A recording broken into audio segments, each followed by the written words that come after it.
Welcome back to my YouTube channel. तो last class में हम किंगडम फंजाई का डिस्कशन कर रहे थे। वहाँ हमने मेनली जो मैंने लास्ट क्लास ली थी वहाँ आपको न्यूट्रिशन रिगार्डिंग बता दिया था, इस स्पोर्ट्स के रिगार्डिंग बता दिया था कि किस तरीके के स्पोर्ट्स प्रोड्यूस होते हैं। आज जो मेरा लास्ट टॉपिक जो मैंने जहाँ छोड़ा था दैट वाज रिप्रोडक्शन। तो आज हम जहाँ से दोबारा से शुरू करना चाह रहे हैं वो है किंगडम फंजाई के अंदर रिप्रोडक्शन किस किस टाइप का पाया जाता है। पिछली स्लाइड में मैंने खुद पहले से लिख कर रखा हुआ था, लेकिन काफ़ी बच्चों को मज़ा नहीं आता जब तक हाथ से टीचर ना लिखे। तो आज मैं कोशिश करूँगी आपको जो मैं बोल रही हूँ वो हाथ से लिख कर दे दूँ। डन। तो let's get started. Reproduction in fungi.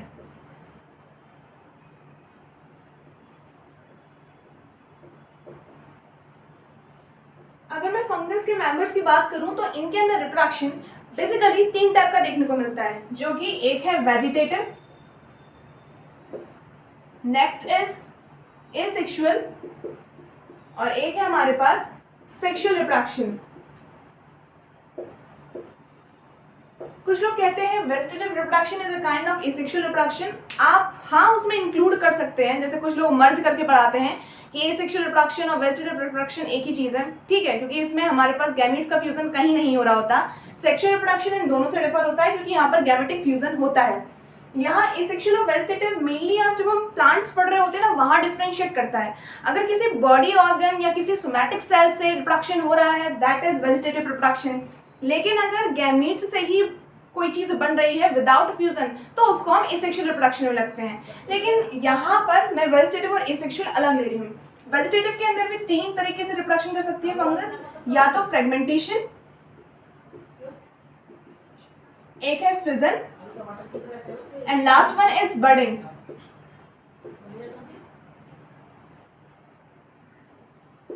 इसका डिस्कशन हम जो फर्दर क्लासेस आएंगी वहां पर करेंगे। इस चैप्टर में ज्यादा आपको नहीं पूछा जाएगा कि फिजन से किस प्रकार से करती है, बडिंग से कैसे करती है, यहाँ पर ऐसा कोई डिस्कशन नहीं है। बस जस्ट उन्होंने नेमिंग लेबल्ड करवाई है कि वेजिटेटिव रिप्रोडक्शन की किस टाइप से हमारे पास फंगस रिप्रोडक्शन कर सकती है। फ्रेगमेंटेशन, जहाँ बॉडी फ्रेगमेंट्स में टूट जाती है और प्रत्येक फ्रेगमेंट एक नया ऑर्गेनिज्म को जन्म दे सकता है।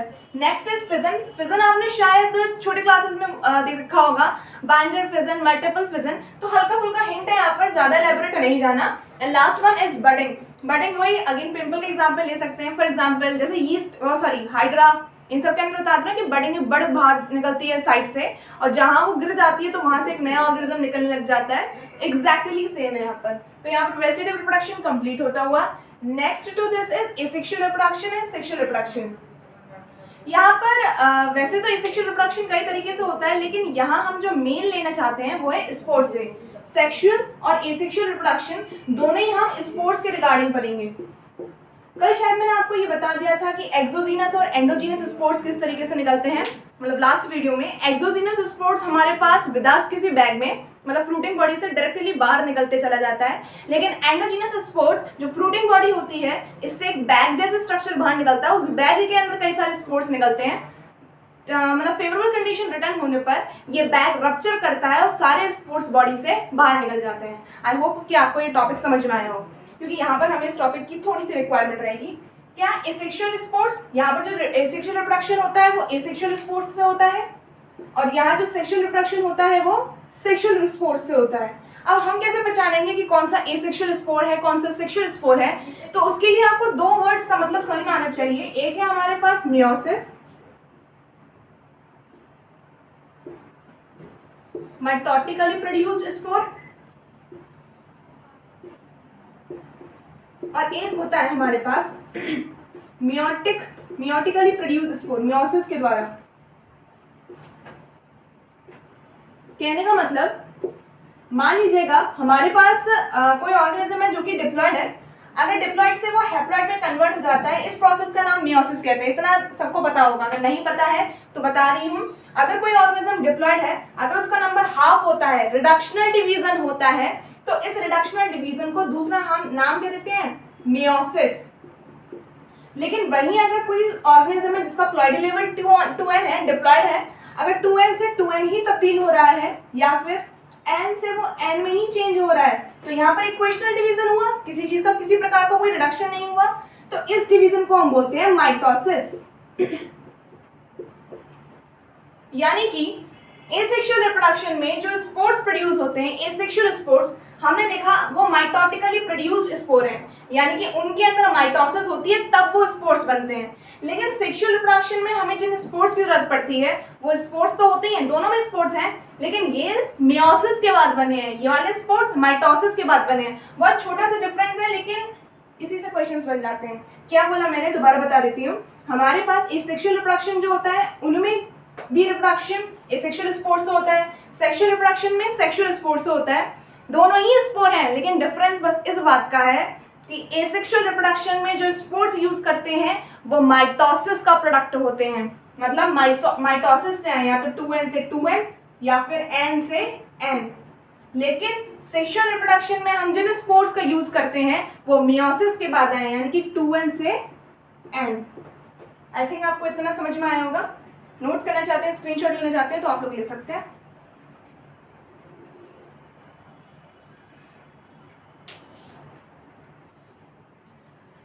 अब जो मैं इसके रिगार्डिंग स्टार्ट करने वाली टॉपिक, जैसे कि हम लोगों के अंदर मैं सेक्सुअल रिप्रोडक्शन की बात करूं तो ह्यूमंस के अंदर सेक्सुअल रिप्रोडक्शन के 2 फेजेस रहते हैं।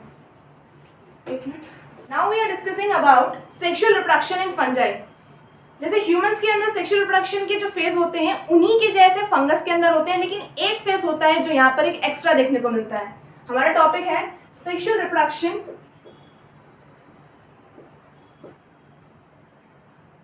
इन फंजाई। बेसिकली क्या होता है, सेक्सुअल रिप्रोडक्शन इन फंगस के 3 स्टेप्स होते हैं। मैं डायरेक्टली लेना चाहती हूँ, मैं थोड़ा घुमाना नहीं चाहती। 3 स्टेप्स कौन कौन से हैं? पहला स्टेप रहता है हमारे पास प्लाज्मोगेमी, दूसरे फेज में यहां पर हमें एक फेज मिलता है जिसे बोलते हैं डाइकैरियन फेज, और लास्ट फेज जो हमारे पास रहता है दैट इज कैरियोगेमी। ये 3 फेज समझने से पहले हमें थोड़ी बहुत नॉलेज होनी चाहिए कुछ वर्ड्स के रिगार्डिंग। जैसे कि बायोलॉजी में कैरियन वर्ड का मतलब होता है न्यूक्लियस। डन। और अगर मैं बात करूं गैमी को आप फ्यूजन से ले सकते हो, फ्यूजन, या अगर दूसरे शब्दों में समझो तो शादी से लिया जाता है। ठीक है, तो मैंने बोला बायोलॉजी में 2 शब्द है हमारे पास, एक है कैरियन और एक है गैमी। कैरियन का मतलब होता है न्यूक्लियस और गैमी का मतलब हम लेते हैं फ्यूजन से ना। अब यहाँ पर ये क्या हो रहा है, सेक्सुअल रिप्रोडक्शन का पहला फेज जो रहता है फंगस के अंदर उसे हम बोलते हैं प्लाज्मोगेमी। प्लाज्मोगेमी क्या होता है, प्लाज्मो देखो प्लाज्मा टर्म से आया है प्लाज्मा, और गैमी मीन्स क्या, फ्यूजन। मान लीजिए मेरे पास इस प्रकार से 2 सेल हैं, ठीक है, दोनों के अंदर अपना न्यूक्लियस। तो अगर इन्हें सेक्सुअल रिप्रोडक्शन करना है तो इनका सबसे पहले इनका प्लाज्मा के अंदर फ्यूजन होता है। न्यूक्लियस फ्यूज नहीं कर रहे हैं, प्लाज्मा फ्यूज कर रहा है, इस तरीके से। डन। ये 2 सेल्स थी, दोनों सेल्स का प्लाज्मा फ्यूज कर गया। इस प्रोसेस को हम बोलते हैं प्लाज्मोगेमी। प्लाज्मोगेमी के बाद मान लीजिए एक सेल बनकर आई, उस एक सेल के अंदर 2 न्यूक्लियस है। अभी न्यूक्लियस आपस में फ्यूज नहीं हुए हैं, सेल एक लेकिन न्यूक्लियस 2। कैरियन टर्म मैंने भी बताई थी, न्यूक्लियस को हम कैरियन टर्म यूज करते हैं। तो यहाँ पर सेल तो एक है लेकिन न्यूक्लियस कितने हैं, 2। तो यहाँ पर एक चीज ध्यान देने वाली है जिसे हम बोलते हैं dikaryon phase. Di means 2, karyon means nucleus. कुछ फंगल मेंबर ऐसे होते हैं जो प्लाज्मोगेमी तो कर लेते हैं लेकिन वो डाइकैरियन फेज बहुत लंबा जाता है। मतलब ऐसा समझिए कि वो सेक्सुअल रिप्रोडक्शन करने जा रहे थे, उन्होंने बोला नहीं यार नहीं करना, मन नहीं कर रहा हमारा करने का। प्लाज्मोगेमी तो कर ली, उसके बाद उन्होंने न्यूक्लियस को फ्यूज करा ही नहीं। जब तक न्यूक्लियस फ्यूज नहीं होते हैं तब तक फर्टिलाइजेशन की प्रोसेस नहीं होती, तब तक जाइगोट की फॉर्मेशन नहीं होगी, भले ही 2 सेल्स फ्यूज हो जाएं। उनका प्लाज्मा फ्यूज हो गया है लेकिन जब तक न्यूक्लियस फ्यूज नहीं होंगे जाइगोट की फॉर्मेशन नहीं होगी। तो कुछ फंगल मेंबर्स होते हैं जिनके अंदर डाइकैरियन फेज देखने को मिलता है, और कुछ फंगल मेंबर्स ऐसे होते हैं जिनके अंदर डाइकैरियन फेज देखने को नहीं मिलता, और कुछ तो मेंबर्स ऐसे हैं जिनका डाइकैरियन फेज बहुत लंबा जाता है। मतलब वो बिल्कुल जैसे हमारे पास स्पोर्स नहीं होते, डॉर्मेंस, सीड डॉर्मेंसी वाली स्टेज में चले जाता है, ऐसे ये चलेगा। डॉर्मेंसी तो नहीं कहते इसे, लेकिन ये रिप्रोडक्शन करके जाइगोट की फॉर्मेशन नहीं कर रहे हैं। हमारे अंदर क्या होता है, हमारे अंदर प्लाज्मोगेमी के तुरंत बाद कैरियोगेमी हो जाती है। लेकिन यहाँ पर अब देखिए, मान लीजिए जैसे ही इनकी फेवरेबल कंडीशंस रिटर्न होंगी, जैसा भी इनका कंडीशन है, ये डाइकैरियन फेज में जो 2 न्यूक्लियस थे वो दोनों आपस में फ्यूज कर अब देखिए 2 न्यूक्लियस का आपस में फ्यूजन हुआ। न्यूक्लियस को बायोलॉजी में बोलते हैं कैरियो, और फर्टिलाइजेशन हुआ तो उसको हम क्या बोलेंगे, गैमी। तो दोनों न्यूक्लियस आपस में फ्यूज हो गए, इस प्रोसेस को हमने क्या बोला, कैरियोगेमी, और इन लास्ट हमारे पास किसी फॉर्मेशन हुई, जाइगोट। डन। आई होप कि आपको इतना समझ में आया होगा कि सेक्सुअल रिप्रोडक्शन फंगस और हायर ऑर्गेनिज्म में किस तरीके से डिफरेंशिएटेड है। आपने डायकैरियन फेज का जिक्र इससे पहले किसी किंगडम में नहीं पढ़ा होगा, क्योंकि इसी किंगडम का ये पैक्यूलर फीचर है, मतलब यहाँ पर केवल इसी मेंबर फंगस के मेंबर्स में ही हमें डायकैरियन फेज देखने को मिलता है। दोबारा बताती हूँ, सेक्सुअल रिप्रोडक्शन इन फंजाई अपने आप में अलग चीज है। क्या एसेक्सुअल और सेक्सुअल में दोनों में हमें स्पोर्स की जरूरत पड़ती है। एसेक्सुअल स्पोर्स जो होते हैं हमारे पास वो माइटोटिकली प्रोड्यूस्ड स्पोर होते हैं, लेकिन सेक्सुअल रिप्रोडक्शन में produced spores meiotically produced spore होते हैं। डन। सेक्सुअल रिप्रोडक्शन सीधा नहीं होता, इसके भी 3 फेज होते हैं, plasmogamy, dikaryon phase and karyogamy. कुछ fungal member dikaryon phase show नहीं करते, उनके प्लाज्मोगेमी के तुरंत बाद कैरियोगेमी हो जाती है, लेकिन कुछ fungal members dikaryon phase show करते हैं। डन। और जिनमें डाइकैरियन फेज होता है उसके जस्ट बाद हमारे पास कौन सा फेज रहता है, कैरियोगेमी। आई होप कि आपको इतना समझ में आया है। Let's begin next topic. आगे बढ़ते हैं। जैसे कि मैं आपको बता चुकी थी, शायद नहीं बताया, फिर बता देती हूँ कि किंगडम फंगाई, जैसे अगर मैं बात करूँ एनिमल किंगडम की, तो एनिमल किंगडम के अंदर टोटल 11 फाइलम आते हैं। कौन कौन से? Porifera, Coelenterata, Cnidaria, Platyhelminthes, Aschelminthes, Annelida, Arthropoda, Mollusca, Echinodermata, Hemichordata, Chordata. Easy है, ज़्यादा टफ भी नहीं है, जवाब याद करोगे ना तो आपको भी इजी हो जाएगा। 11 के 11 फाइलम आपके फिंगर टिप्स पर होंगे। इनको देखो, एक चीज़ जो मैंने समझी अपने एक्सपीरियंस से बताऊँ, जैसे पहले ना मैं भी बहुत ट्रिक्स बनाती चीज़ की, इसकी ट्रिक बना ली, इसकी ट्रिक बना ली, अभी भी मैं आपको बनाकर दूंगी, लेकिन कोशिश करिए कि आप जितना रिकॉल कर सके उतना ज़्यादा बेहतर है। ट्रिक्स बहुत कम समय के लिए काम में आती हैं, लेकिन जो आपने एक बार रिकॉल कर लिया वो लंबा चलता है, लंबा टिकता है। वैसे बताने वाली ट्रिक्स, चिंता मत करिए इस चीज़ के लिए। तो अभी मैंने बोला कि हमारे पास जैसे एनिमल किंगडम टोटल 11 फाइलम में डिवाइडेड होता है, उसी तरीके से किंगडम फंजाई के मेंबर्स जो रहते हैं हमारे पास, उनको हमने 3 में डिवाइड करा है। कौन कौन से? फाइकोमाइसिटीज,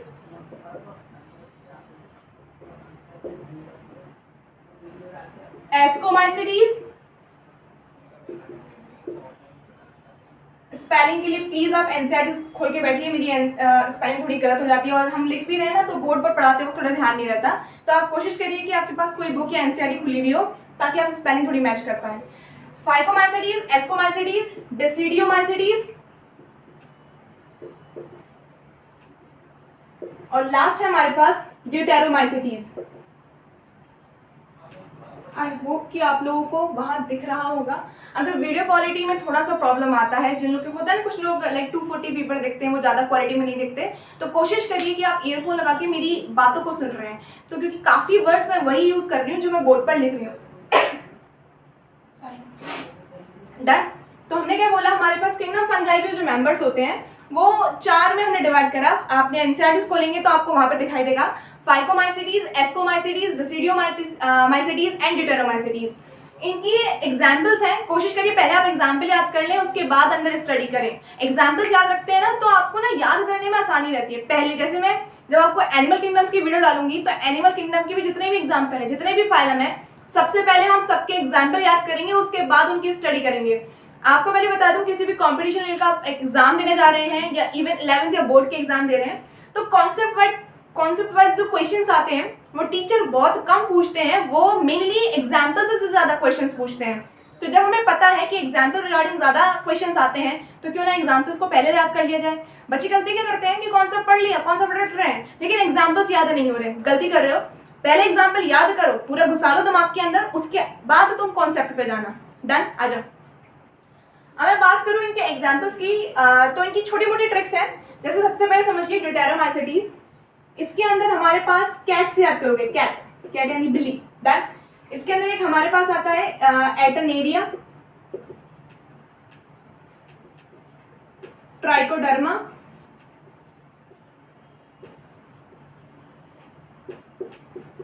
कोली। एक मिनट मुझे स्पेलिंग चेक करने दीजिए, मैं गलत कर रही हूँ शायद मैं इसकी स्पेलिंग। कोलिकोट्राइकम,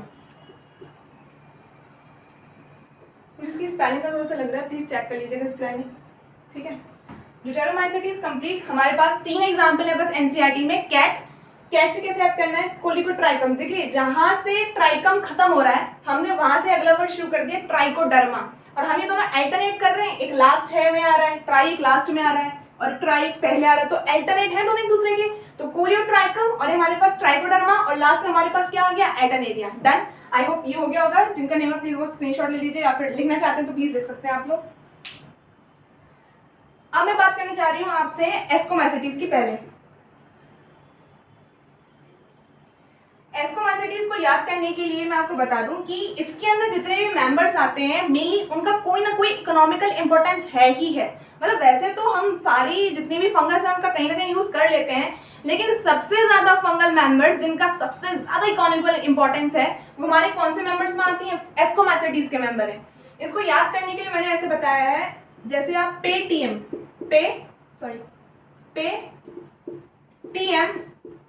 सीएन, आप किसी बंदे को पेटीएम कर रहे हो जिसका नाम सीएन है, सीएन, पेटीएम सीएन। पे से है पेनिसिलियम, मैं यहां पे लिख रही हूं,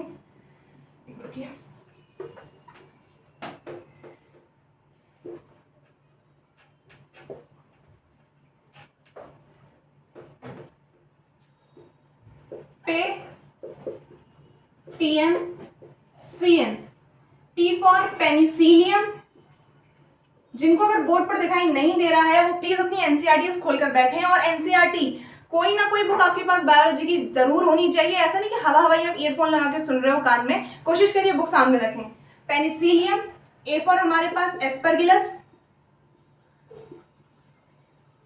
Y for yeast, T for truffles and morels, M for morels, C for Claviceps, last है हमारे पास न्यूरोस्पोरा। आई होप कि आपको दिखाई दे रहा होगा, लेट मी चेक। ओके, अच्छा मैं बोर्ड दिखाई दे रहा है तो नीचे देख सकती हूँ। क्या बोला मैंने, हमारे पास ड्यूटेरोमाइसिटीज की मैंने आपको ट्रिक बताई, कैट, कोलियोट्राइकम, ट्राइकोडर्मा, एल्टरनेरिया, और हमारे पास एस्कोमाइसिटीज के जितने मेंबर्स थे उनको याद करने की ट्रिक थी पेटीएम सीएन। आप किसी को पेटीएम कर रहे हो जो कि सीएन नाम का बंदा है कोई भी, तो हमारे पास P for Penicillium, A for Aspergillus, Y for yeast, truffles, morels, Claviceps and Neurospora.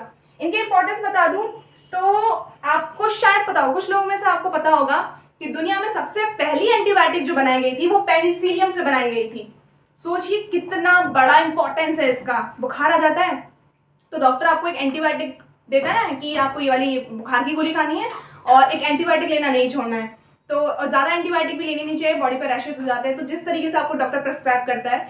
तो सोचिए अगर वो एंटीबायोटिक्स ना होते तो क्या हमारी जो अभी फैसिलिटीज़ इतनी अच्छी हो गई हैं, हमारा मतलब मेडिकल फील्ड में इतनी अच्छी हम कामयाबी हासिल कर रहे हैं, तो शायद नहीं कर पाते। तो क्वेश्चन यहीं से आता है, सबसे पहली एंटीबायोटिक जो बनी थी, ये आपके 12th क्लास में चैप्टर रहते हैं, वहाँ आपको पढ़ाया जाता है, चैप्टर का नाम बोल रही हूँ, वहाँ पर आपको एंटीबायोटिक वाला पूरा टॉपिक है, वहाँ पर आपको समझाया गया है किस तरीके से ये discover, it was a serendipity. किसी ने ना जानबूझ के डिस्कवर नहीं करा था कि चलो हाँ एंटीबायोटिक डिस्कवर करते हैं मजा आएगा, ना, it was a chance discovery by Alexander Fleming. और बायोलॉजी में किसी भी चांस डिस्कवरी को, कोई ऐसी चीज जो बाई चांस डिस्कवर हो जाए जिसको हम डिस्कवर नहीं करना चाहते, उसके लिए टर्म यूज होती है सेरेंडिपिटी। शायद लास्ट लेक्चर में मैंने इस टर्म का यूज करा था कि बायोलॉजी में कुछ टर्म्स होती हैं जिनका मतलब आपको पता होना चाहिए, तो सेरेंडिपिटी उनमें से एक टर्म है जिसका मतलब होता है डिस्कवरी बाय चांस। डन। तो हमने क्या बोला, पेनिसिलियम का यूज हम एंटीबायोटिक्स में करते हैं। एस्परगिलस नाइगर नाम का एक पूरा एक फंगल है जिसका आप इसको अगेन आप 12th क्लास से पढ़ेंगे। इससे हम कुछ एसिड्स का प्रोडक्शन करते हैं, मेनली हमारे पास सिट्रिक एसिड का प्रोडक्शन रहता है। यीस्ट कौन नहीं जाता, मतलब ब्रेड की फॉर्मेशन, बियर की फॉर्मेशन, रम, विस्की, ब्रांडी, रम, वाइन, इतने सारे नाम है, मुझसे ज्यादा आप लोग जानते होंगे। तो इन सब के प्रोडक्शन के लिए बोलते हैं ना खमीर उठ जाना, खमीर बोलते हैं हिंदी में। आपने देखा होगा कि मम्मी घर पे छोले भटूरे बनाती हैं, स्वाद आ गया ना मुंह, मेरे भी आ रहा है, ठीक है।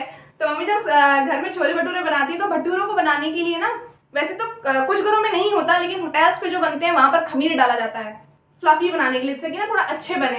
घर में तो मम्मी मैदा गूंथ के ना थोड़ी देर रख लेती हैं, उसे ढक कर रख देती हैं, तो वो फूल जाता है, थोड़ी देर बाद भटूरे बनाए जाते हैं, ठीक है। मुझे थोड़ा बहुत खाने का आइडिया है लेकिन मुझे बनाना नहीं आता। आ जाओ, तो क्या बोला, Penicillium antibiotic discovery, Aspergillus Niger नाम का पूरा एक हमारे पास फंगस है जो कि सिट्रिक एसिड का प्रोडक्शन, उसके बाद यीस्ट, यीस्ट हमारे पास बियर और ब्रेड इन सब की प्रोसेस में यूज रहता है।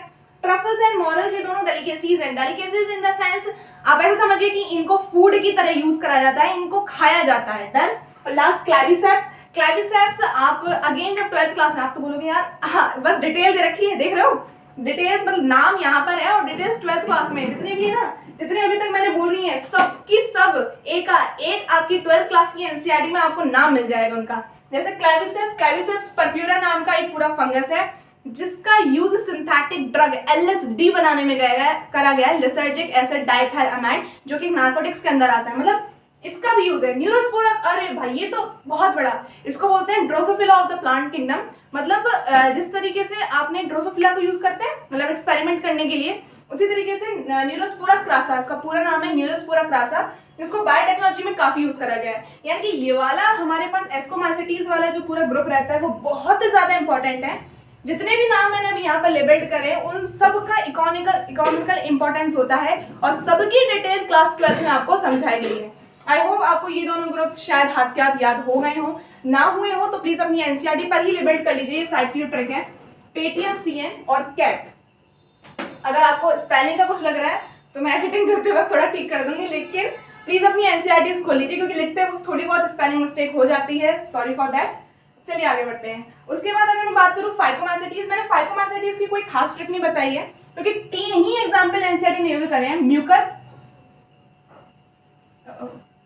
म्यूकर, राइजोपस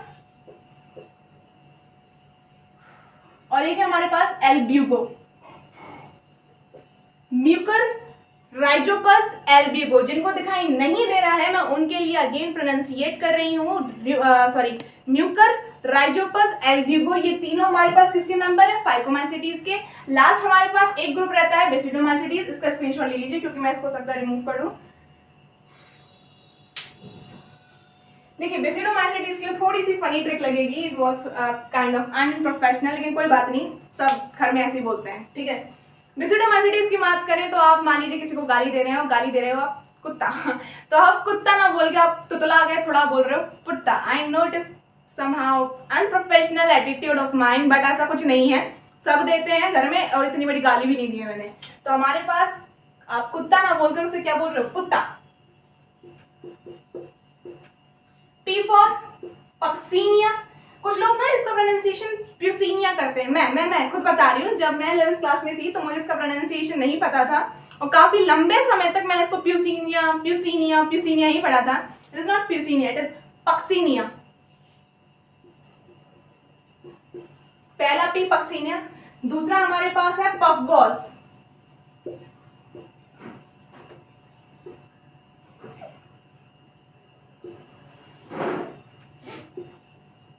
यू फॉर है अस्टलेगो, टी फॉर ट्राइको, एक मिनट, टोडस्टूल, और ए फॉर है हमारे पास एगैरिकस। थोड़ी सी कंफ्यूज होगी क्योंकि ए कई बार आ रहा है, सही लिखा मैंने? हाँ ठीक लिखा है, sorry for this mess, I know कि थोड़ा मैसी हो गया है, लेकिन प्लीज मैं क्योंकि आपके साथ बोलते जा रही हूँ जिससे कि आपको कोई प्रॉब्लम ना हो। क्या बोला मैंने? बेसिडोमाइसिटीज के मेंबर्स को याद करने की ट्रिक है पुट्टा। पी फॉर पक्सीनिया, दूसरे पी का मतलब है पफ बॉल्स, यू का मतलब है अस्टलेगो, टी का मतलब टोडस्टूल्स एंड ए का मतलब है हमारे पास क्या? एगैरिकस। अगर जिनको स्पेलिंग मिस्टेक लग रही है प्लीज अपनी एनसीईआरटीज खोल के बैठ जाइए। दोबारा कह रही हूँ, प्लीज आप लोकेट मत करिए कमेंट में कि यहाँ स्पेलिंग गलत है, यहाँ स्पेलिंग गलत है। एनसीईआरटी खोलिए, हो जाता है कई बार, इंसान है हम भी, कर लीजिएगा, ठीक है। अगर खोल के बैठेंगे तो अलग पेज पूरा बना हुआ है, मेरे पास एनसीईआरटी यहाँ रखी नहीं है, लेकिन आगे आपको मैं एक मिनट दिखाई देती हूँ।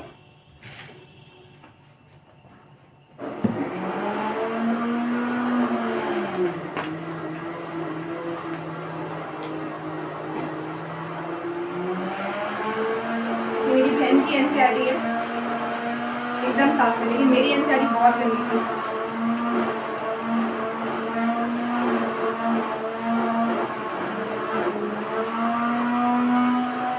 इतना दिख रहा हूँ, डन। पेज नंबर 23 अगर आप अपनी एनसीईआरटी का खोलेंगे तो यहाँ पर आपको एक पूरा पैराग्राफ दे रखा है जिसमें उन्होंने प्लाज्मोगेमी डिफाइन करा है, और यहाँ पर आपको डाइकेरन फेस और कैरोगेमी इन सब के बारे में हिंट दी। देखिए नीचे पूरा डाइकेरन फेस लिखा हुआ है, आई होप आपको दिखाई दे रहा हो। ना दे रहा हो तो प्लीज़ अपनी एनसीईआरटी खोल लीजिए, पेज नंबर 23, यहाँ आपको पूरी हिंट दे रखी है सेक्सुअल रिप्रोडक्शन किस तरीके से होता है।